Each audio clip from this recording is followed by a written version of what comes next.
This is DSU News with Shane Nasty, baby!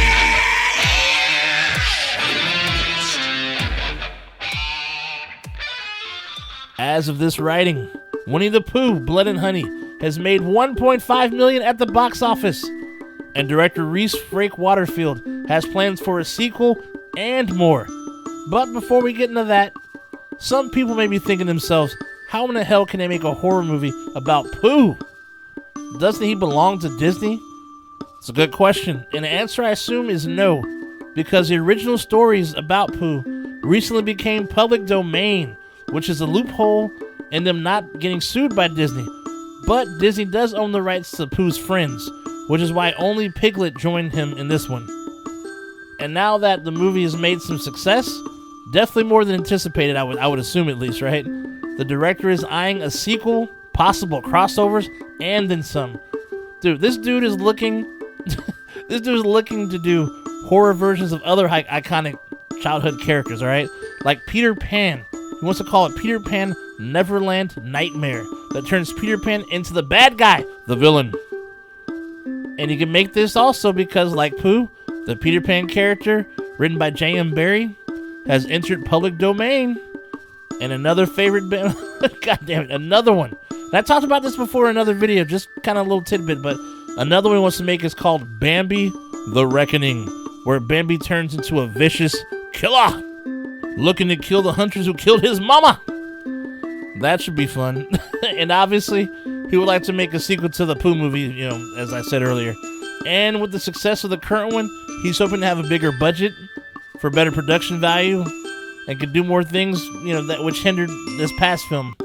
Not too sure how I feel about this dude wanting to make other horror versions of other legendary characters and how other people would feel, though, but I would like to see what he could do with a Pooh sequel first, since he can actually have a bigger budget with it.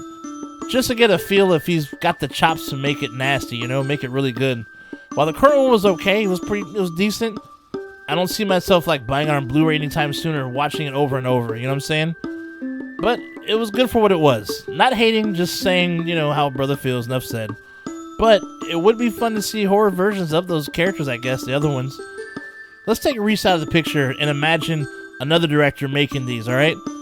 I'm thinking someone maybe like Fede Alvarez, the dude who directed the remake of Evil Dead. Dude, hey, actually, let's take him out. Sam Raimi. Evil Dead, man. The Evil Dead dude.